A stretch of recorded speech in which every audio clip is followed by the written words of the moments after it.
Bonjour, on a à peu près 45 minutes. Voilà ce qu'on a prévu pour vous aujourd'hui. Déjà, je me présente. Moi, je m'appelle Nicolas Efferman. Je suis directeur général France Benelux pour Intersystems. Et puis, on fera les introductions au fur et à mesure, peut-être. On va juste très brièvement couvrir le sujet de qu'est-ce que l'interopérabilité du DPI. Après, on va regarder un cas concret à l'hôpital américain de Paris. Et puis après, on va vous parler d'intégrer les outils d'intelligence artificielle dans le DPI, à quoi ça ressemble et ce qui est possible aujourd'hui. Donc je vais commencer en enfonçant quelques portes ouvertes. Je pense que beaucoup des gens qui sont dans ce milieu connaissent un petit peu les difficultés, les lacunes qu'on a avec l'interopérabilité des DPI et des logiciels métiers à l'hôpital de manière générale. Donc voilà, il y a même eu une étude récente américaine en avril sur l'état du système français. Donc je ne sais pas d'où ça sort, mais on retrouve les statistiques. Voilà, ça fait partie des enjeux principaux régulièrement. Nous, on le voit très bien. Tout le monde souffre. Tout le monde souffre de ce manque d'interopérabilité. Donc je vais expliquer calmement ce que ça veut dire au cas où c'est pas clair.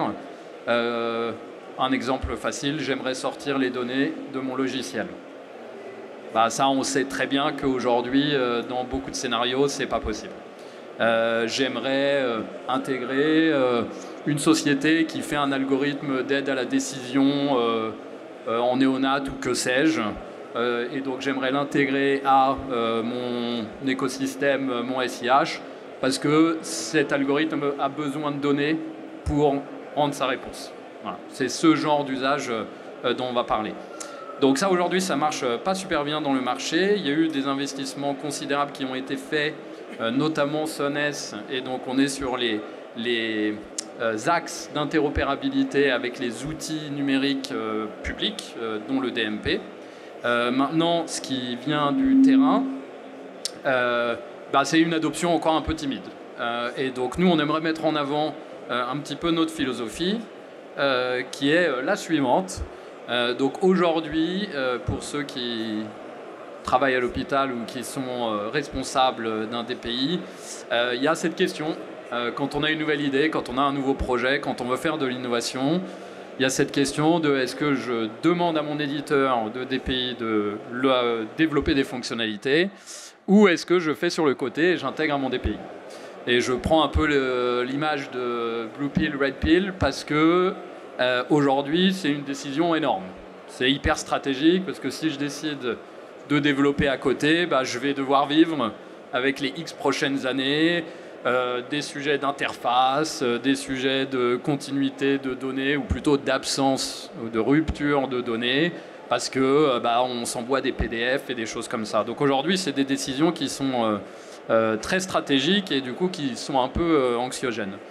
Et nous, ce qu'on aimerait apporter comme proposition de valeur, c'est que la pilule bleue, en l'occurrence sur la question, soit une possibilité pragmatique, soutenue par toute une infrastructure. Donc on parle API, Web Service, Fire, tous ces sujets-là, pour finalement, plutôt que d'avoir des grosses décisions stratégiques à prendre une par une, de prendre chaque sujet les uns après les autres. Parce que des fois, il y a des très bonnes raisons pour développer une solution peut-être niche ou en tout cas spécifique vraiment à l'établissement sur le côté plutôt que dans le DPI. Voilà, donc c'est ça un peu l'image qu'on souhaitait vous montrer.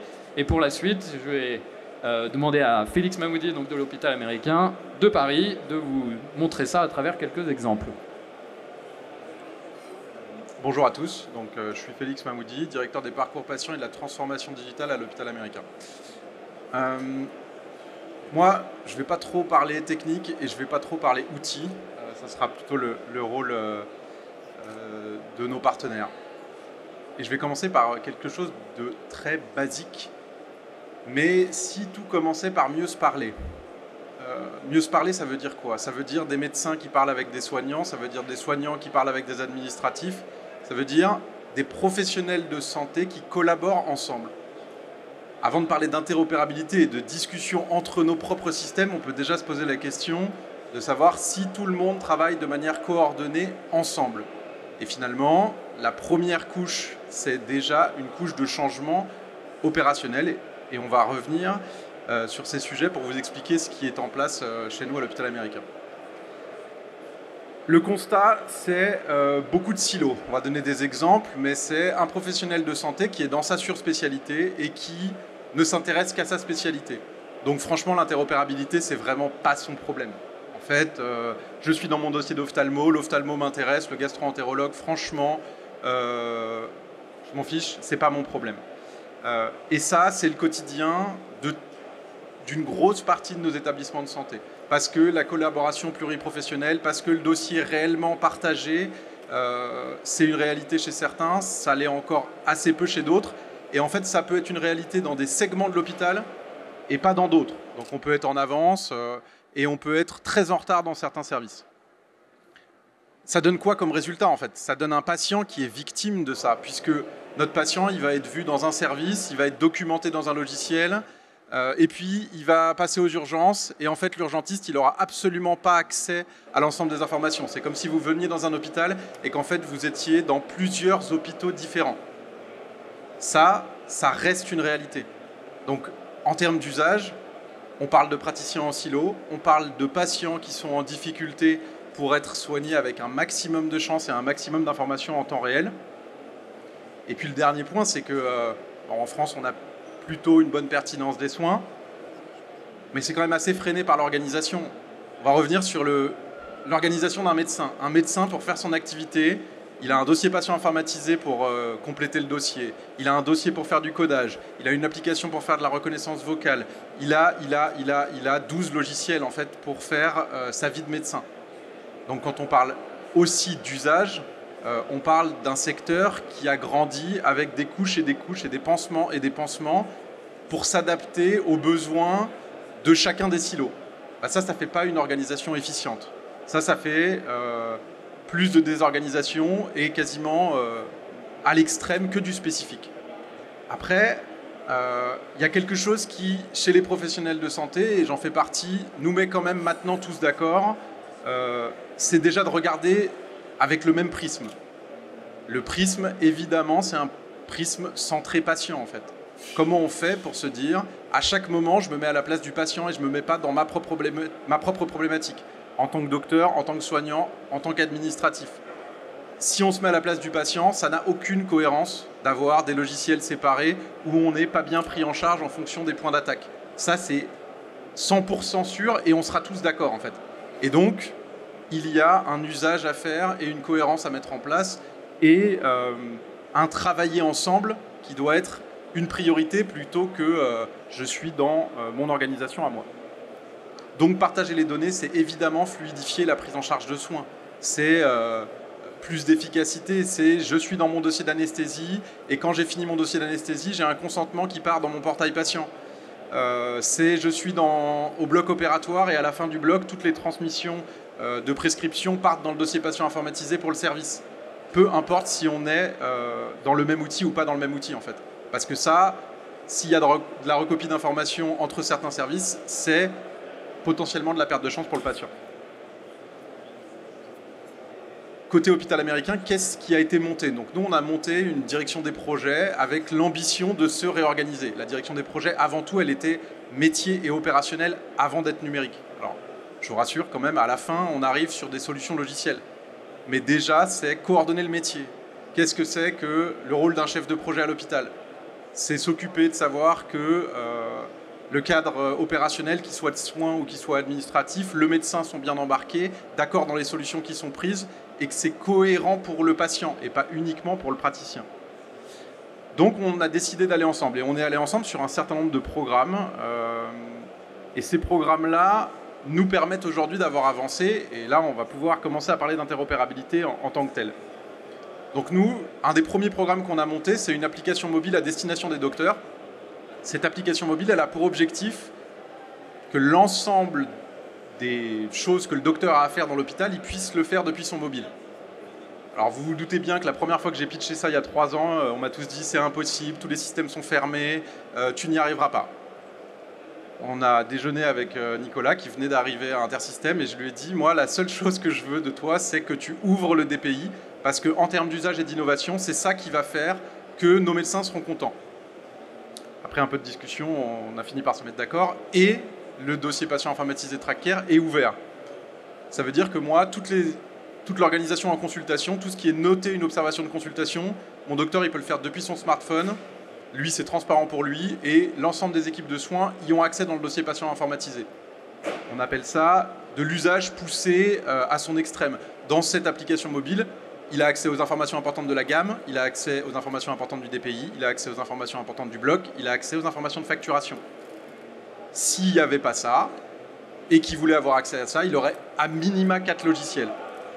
Et en fait, ce n'est qu'un seul process de programmation. Et je ne pense pas que l'hôpital américain soit plus compliqué que les autres hôpitaux. C'est-à-dire qu'on est tous concernés par ça. Pour un seul process à l'hôpital, on a besoin de 3, 4, 5 outils. Ou alors, on peut avoir des outils interopérables et avoir des plateformes qui permettent de gérer plutôt de l'organisation et du process. Ça, c'est un premier projet qui a commencé il y a maintenant 1 an et demi. Il y a plus de 100 chirurgiens qui sont utilisateurs tous les jours. Alors, c'est quoi la conduite du changement là-dedans et comment on fait pour qu'ils adhèrent ?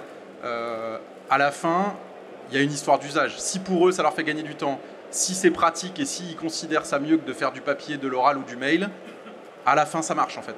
Ça demande de la ressource, ça demande de travailler avec eux, ça demande de s'impliquer. Mais si on est centré sur les usages, ça finit quand même par marcher. La deuxième chose qu'on a fait, c'est qu'on a développé un portail patient. Et ce portail patient, il est complètement collé à notre gestion administrative malade et à notre dossier patient informatisé. Donc le bon exemple, c'est la consultation d'anesthésie est faite dans TrackCare, l'anesthésiste valide dans TrackCare et nous, on crée automatiquement un consentement avec ce que l'anesthésiste a noté dans le dossier et on le donne en signature électronique dans le portail patient pour que pour le patient, ça soit fluide. Et après ça, c'est stocké dans notre gestion électronique documentaire qui s'appelle Visus, qui est le prochain sujet sur lequel je vais parler. Tout ça, c'est complètement connecté en fait. Pour le patient, c'est transparent. Pour le praticien, c'est transparent. Il n'y a pas de... Il n'y a aucune recopie. Tout a été fait. Alors après, ça a pris un peu de temps. Et puis le troisième point, c'est Visus. Visus, c'est un concentrateur de données. Donc Visus, ça récupère tous les courriers, ça récupère tous les examens d'imagerie, tous les examens d'exploration fonctionnelle, et ça les rend disponibles partout. Donc ça veut dire que mon praticien, dans son application mobile, il a accès à tout. Ça veut dire que dans le dossier patient informatisé, tous les professionnels de santé ont accès à tout. Et ça veut dire que le patient a les mêmes accès. Et ça permet qu'en temps réel, quand mon docteur prescrit un examen d'imagerie, il va être notifié que l'examen d'imagerie est arrivé, il va pouvoir l'ouvrir, et puis quand il va être plus à l'aise en hospitalisation, il pourra le retrouver dans TrackCare, et il aura l'impression d'être dans un seul et même unique environnement. Et en fait, il ne se préoccupe pas de savoir s'il est à droite ou à gauche, en fait. Il est dans un environnement qui est un écosystème de travail. Forcément, ça, c'est penser usage terrain, quoi. C'est passer du temps avec les docteurs et comprendre comment ils travaillent. Donc à la fin, c'est pas prendre le dossier patient informatisé comme il est, c'est se poser les questions de comment il travaille et comment ces outils-là doivent être un outil pour l'aider à travailler et pas une obligation réglementaire légale, ce qui est malheureusement souvent un mode d'utilisation de l'informatique. Et après, on parle du bon professionnel, de la bonne information au bon moment, et c'est clé en fait dans ce qu'on appelle le parcours patient. Parce que si je veux un parcours coordonné et fait de manière structurée, j'ai intérêt à avoir les bons interlocuteurs avec la bonne information dans les moments clés. Donc maintenant je l'ai dit, mais le plus important, c'est l'équipe pluridisciplinaire en fait. Et donc ce qui a marché chez nous, c'est de travailler avec des soignants, avec des ingénieurs, chefs de projet, avec une direction des systèmes d'information, avec des partenaires, Intersystem en est un, Visus en est un, Ascent en est un, qui ont accepté de travailler ensemble, pas simplement pour leur intérêt de t'inquiète pas, je vais tout développer pour toi, il n'y a pas de problème, je sais tout faire. On ne parle pas de budget, on ne parle pas de quand, mais je sais tout faire. Non, on a pris la main d'un écosystème de partenaires, dont Intersystem fait partie, et qui a su se mettre au service de l'hôpital et pas au service uniquement de leur propre dynamique et de leur propre positionnement. J'ai connu des éditeurs qui fonctionnent un peu différemment. Donc côté soignant, forcément, il y a une expertise, une connaissance. Moi, j'ai jamais soigné un patient et je le ferai jamais en fait. Eux n'ont jamais piloté un projet de transformation. Donc nos connaissances et leurs connaissances sont totalement complémentaires. Et évidemment, celle d'une direction des systèmes d'information l'est aussi, puisque moi, si vous me parlez d'infrastructures réseau et de cloud et de cybersécurité, honnêtement, au bout d'une minute, 1 minute 30, je serais assez facilement perdu. Et puis le dernier point, c'est les partenaires, je l'ai dit, mais il y a des partenaires ouverts, il y a des partenaires fermés. Il y a une pilule bleue, il y a une pilule rouge. Après, chacun son choix. On sait que certains établissements sont pieds et poings liés avec des partenaires très fermés. Moi, j'ai eu la chance de prendre un écosystème qu'il fallait reconstruire. Et mon choix pour chaque prestataire qui est rentré et partenaire qui est rentré, c'était vous ouvrez ou vous ne rentrez pas. Et ça a été une vraie dynamique et ça continue à être un leitmotiv. Pour rentrer en tant que partenaire à l'hôpital américain, il faut avoir un système d'information ouvert et accepter de rentrer dans un écosystème. On a quand même aujourd'hui, moi ça fait bientôt 6 ans que je suis à l'hôpital américain, je dirais 4 ans de gros projets de transformation de recul. On a monté des premières marches, mais c'est que le début en fait, parce que cette dynamique-là, on a fait les premières marches qui sont peut-être les premières marches les plus compliquées. Alors déjà expliquer que c'est possible, parce que je vous dis qu'il y a eu beaucoup de conduite du changement, dont au niveau directionnel, de dire qu'on était capable de faire et de piloter plusieurs prestataires dans un seul et même projet, parce que c'est soi-disant moins simple, mais qu'on était capable de faire, que c'était plus agile, qu'on allait finalement plus vite, et pas forcément pour plus d'argent en plus. Donc il y a eu cette conduite du changement à faire là, et puis on a fait ces projets-là. Mais maintenant, finalement, ce n'était qu'une preuve du concept. Tout ça, on le fait pour rendre du temps aux soignants. Moi, je vais vous parler de mon expérience. Ça fait 18 ans que je suis dans le monde de la santé. Ça fait un peu plus de 10 ans que je fais de la transformation des organisations. À une époque, j'étais au groupe hospitalier Paris-Saint-Joseph et on a travaillé à mettre un PC entre le soignant et le patient. Et on a travaillé à mettre une barrière. Alors, il y avait plein de bonnes raisons pour le faire, parce qu'il fallait documenter le dossier, parce qu'il fallait partager de l'information. C'était une époque clé et importante dans la transformation de notre système. Je pense que je travaillerai les 10 prochaines années à enlever tout ce qu'on a fait ces 10 dernières années. Je pense que la clé maintenant, c'est qu'à l'heure de l'IA, à l'heure d'une interopérabilité forte et à des prestataires qui changent de mindset et de comportement, ça va être l'ouverture et ça va être faire disparaître l'informatique, entre guillemets, pour qu'il soit plus au service du soignant et du patient. Et donc nous, les deux gros sujets sur lesquels on est actuellement, et dans lesquels Intersystem continue à être un de nos partenaires, c'est une partie qu'on va appeler Contact Center, parce qu'on a besoin de centraliser tous les contacts que le patient prend à l'hôpital, parce que sur ces sujets-là, les hôpitaux en France sont à l'âge de pierre, et il n'y a pas de numéro, il n'y a pas d'hôpital au numéro que vous avez demandé, c'est quand même assez régulièrement le cas pour chacun d'entre nous dans ce système de santé. Donc ça, nous, c'est un des sujets sur lesquels on travaille énormément. Et puis le deuxième sujet, c'est refondre totalement l'expérience de consultation. Et ça veut dire une consultation sur tablette où le praticien est dans une ambiance plus proche du patient, où en fait il n'a pas besoin de bureau, où il peut montrer des choses aux patients sur un écran et faire de la pédagogie. Et ça, c'est la clé de ce qu'on veut continuer à faire. Mais sans la première étape, d'avoir une équipe pluridisciplinaire, d'avoir du temps pour la faire travailler et d'avoir des partenaires totalement ouverts, on n'y serait jamais arrivé. Je vous remercie et je vais laisser la main pour la suite. Merci Félix, on peut applaudir, toujours aussi inspirant. Du coup, on va embrayer un peu sur le deuxième chapitre de la présentation. Là, ce qui est intéressant, c'est que vous avez vu vraiment du coup du concret, des solutions mises en place, donc en capitalisant sur l'interopérabilité, mais évidemment pas que, et tout le travail que ça a pris pour matérialiser cette innovation. Bon, aujourd'hui, la question du coup, c'est comment intégrer les nouveaux outils d'IA dans le DPI. Et donc, comment mettre à profit toute cette infrastructure d'API, de web services et de chemins de données, de flux de données, pour intégrer vraiment nativement l'IA dans le logiciel. Nous, on a pris l'option intégrée au DPI. Donc, ce que vous allez voir et ce dont on va parler, c'est pas nos LLM, c'est pas notre IA. On va plutôt s'intégrer avec des services existants et on vous expliquera tout ça. Et l'angle de notre stratégie, et ce que vous allez voir, c'est une bonne transition avec ce que disait Félix, c'est vraiment dans un objectif de réduire la charge administrative des soignants. Okay. On ne va pas vous montrer d'aide à la décision, on ne va pas vous montrer de comment récupérer de la donnée structurée à partir de PDF, de choses comme ça. On est vraiment sur le user experience et comment, on n'avait pas répété pourtant, hein, mais comment retirer cette barrière qu'on a mis entre le soignant et le malade.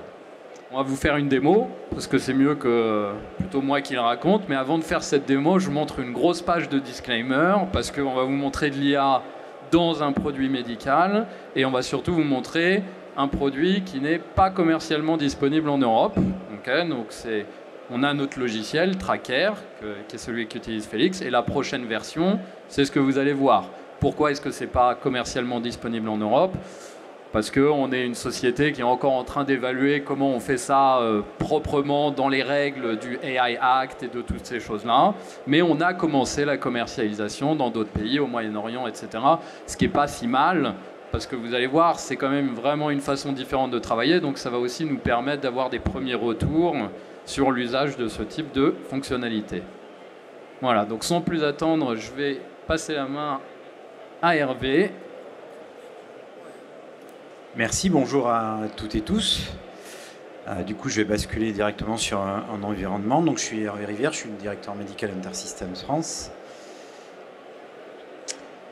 Donc là, du coup, on arrive sur un environnement international. Comme l'a dit Nicolas, pour l'instant, on serait prêt à le mettre dans notre édition française, mais on attend d'avoir plus de précision en matière de régulation. Donc vraiment, l'idée, je le redis, je partage totalement ce qu'ont dit Félix et Nicolas sur faire sauter cette barrière et redonner du temps aux soignants. C'est toujours ce dont se plaignent à la fois les soignants, passer trop de temps sur l'ordinateur, et ce dont se plaignent les patients aussi, de voir beaucoup trop ces soignants sur ordinateur et pas assez auprès d'eux. Donc là, je suis par exemple un médecin, un chirurgien, je suis en train de recevoir une patiente, Rihanna, je me connecte à son dossier patient.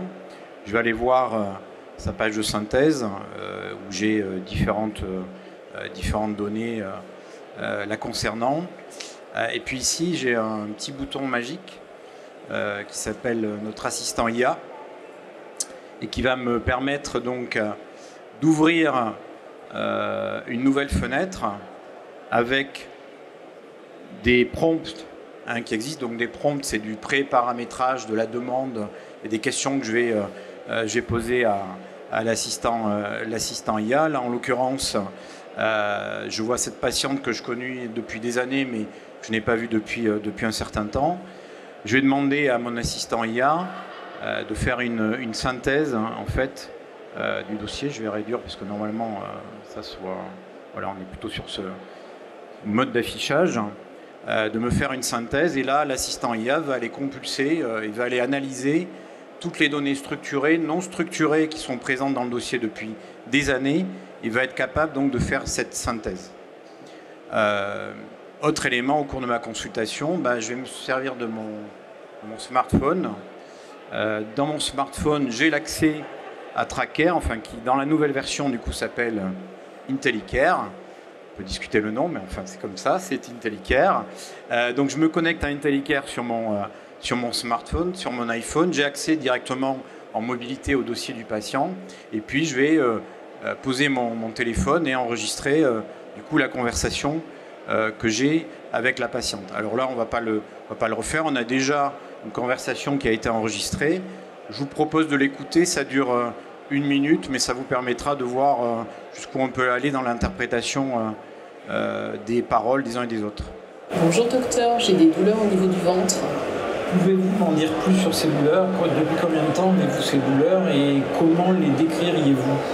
Elles ont commencé il y a environ 3 jours. Ce sont des douleurs qui irradient dans le dos. D'accord. Avez-vous d'autres symptômes comme des nausées, des vomissements ou de la fièvre? Non, je n'ai rien d'autre. Avez-vous des antécédents de problèmes similaires ou des problèmes de santé en général? Non, mais je fume depuis 20 ans. Votre examen montre que vous avez une légère sensibilité sans défense dans le cadran supérieur droit de votre abdomen. Je vous propose de vous prescrire une échographie abdominale. D'accord. Je vais également prescrire une prise de sang pour vérifier votre numération sanguine complète, votre créatinine et votre bilirubine. Ces analyses peuvent nous donner des indications sur d'éventuels problèmes inflammatoires. Donc là, j'arrête parce qu'après, il y a une discussion qui est sans éléments médicaux.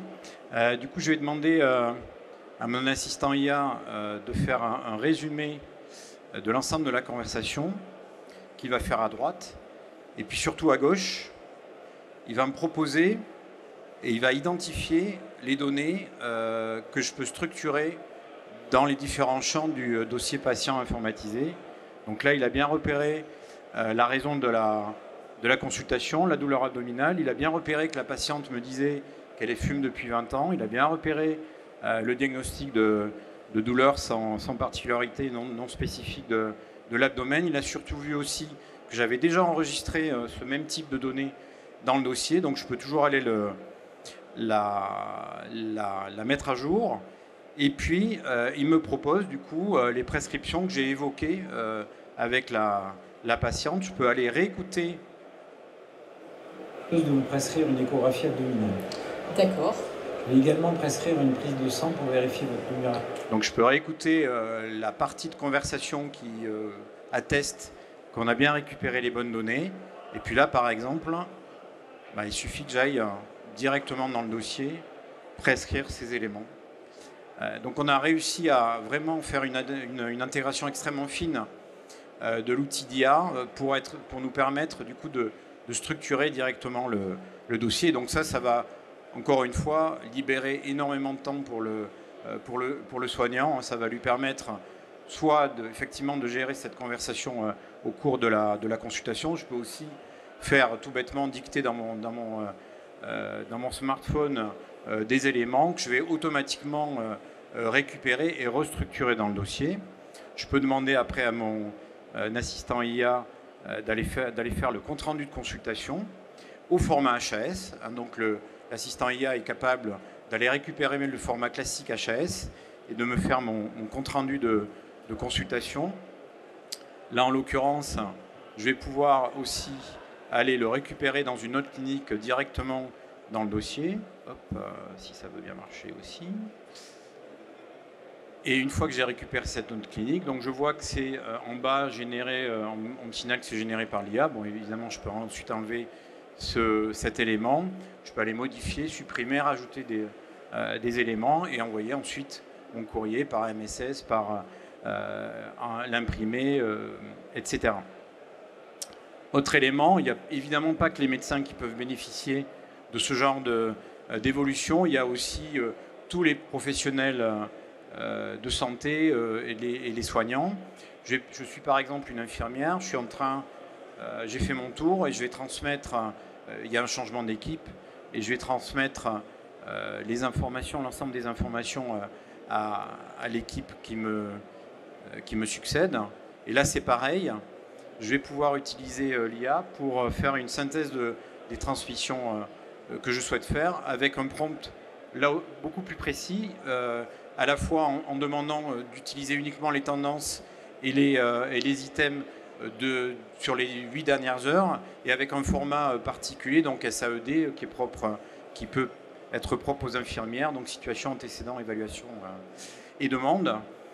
Et donc tout ça c'est préenregistré, ça peut être fourni évidemment à l'hôpital, mais l'hôpital ou le soignant lui-même peut créer son propre prompt. Et là c'est pareil, je peux l'intégrer dans une autre clinique directement pour pouvoir le mettre dans le dossier et que ça serve de transmission et de traçabilité de ce qui a été transmis à l'ensemble des équipes.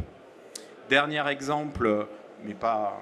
Évidemment, il y en a beaucoup d'autres. Je suis médecin DIM et je souhaite contrôler ou voir si je n'ai pas oublié un certain nombre de codes. Je vais demander à l'assistant IA d'aller répertorier l'ensemble des codes SIM10 qui sont dans le dossier. Et je vais aussi lui demander, par exemple, je peux lui poser des questions, là je ne l'ai pas fait jusqu'à présent.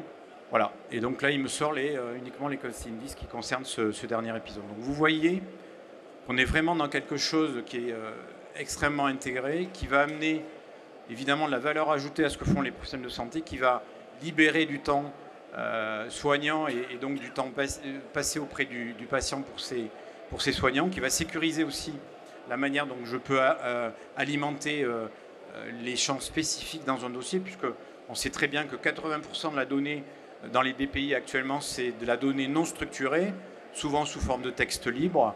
Et là, justement, en identifiant les champs structurés dans lesquels je vais pouvoir mettre de la donnée, je vais pouvoir du coup partager de manière beaucoup plus sécurisée cette donnée, et les professionnels de santé vont avoir beaucoup plus confiance dans ce qu'ils voient en termes de données dans le DPI. Donc c'est vraiment une évolution qui est majeure, je pense, et dans le futur qui sera majeure pour vraiment apporter une aide à la décision et une aide précieuse aux professionnels de santé. Merci beaucoup Hervé. On peut l'applaudir aussi. Bon, je pense que vous avez vu beaucoup d'IA pendant ce salon, donc je vais juste essayer d'être vraiment précis sur en quoi est-ce que ce que vous venez de voir, c'est différent peut-être de ce que vous avez vu ailleurs. C'est, comme on l'a répété plusieurs fois, hein, c'est le niveau d'intégration. Donc des outils qui vous résument une conversation, il y en a plein. Des outils qui génèrent des choses à partir de données qu'on lui donne, il y en a plein. Là, ces workflows-là, ils ont quand même un certain nombre de prérequis pour opérer. Et ces prérequis, ils tombent dans deux catégories. Il y a déjà au niveau des outils d'IA, lesquels j'utilise, comment je m'organise vis-à-vis de ce plan-là. Premièrement, donc, il me faut des services qui soient précis. C'est pas facile aujourd'hui de regarder les benchmarks d'IA et de savoir lesquels marchent mieux, mais c'est des questions qu'il faut se poser. Il faut un aspect multimodal, parce qu'il faut qu'il puisse être alimenté par de la voix, mais également, on ne l'a pas montré en démo, mais on peut mettre des images dedans, des papiers avec des notes rédigées à la main, donc il faut qu'il puisse accueillir tout ça. Il y a évidemment pas mal de questions sur le modèle économique que vont coûter ces LLM. D'ailleurs, je ne l'ai pas dit, mais derrière ce que vous avez vu, donc c'est Tracker, et le LLM là, c'est GPT-4. Okay, donc on est chez OpenAI. Et dernier point, je parle d'OpenAI, donc on y arrive, c'est voilà, s'assurer que également ça respecte toutes les obligations réglementaires, et d'un point de vue hébergement, et d'un point de vue risque, IA, etc. Bon, ça c'est, je pense on est beaucoup à réfléchir à ces sujets. Maintenant, il y a des prérequis au niveau du logiciel métier. Et ces prérequis, c'est que les données en local, qu'elles soient structurées ou non structurées, doivent être lisibles, interrogeables. Si je pose la question, fais-moi un résumé du dossier, d'abord, l'outil doit aller regarder dans ma base, doit retrouver tous les éléments pertinents et accompagner le prompt avec ces éléments pour avoir une réponse sur mes données en base. Donc on est vraiment dans ce genre de logique. Et ça va jusqu'au niveau où, comme vous l'avez vu, reconnaître un concept dans un MP3, y associer un code SNOMED et le mettre dans le bon tuyau pour qu'il aille dans le bon API, pour qu'il apparaisse dans le bon champ dans le dossier patient. Non seulement pour les utilisateurs derrière, mais aussi pour avoir une base de données hyper structurée. Et on pense qu'il va y avoir une vraie valeur ajoutée, un vrai potentiel à avoir une base de données très structurée dans le monde de développement de l'IA. Voilà, ça conclut la présentation. Merci beaucoup. Merci Félix, merci Hervé.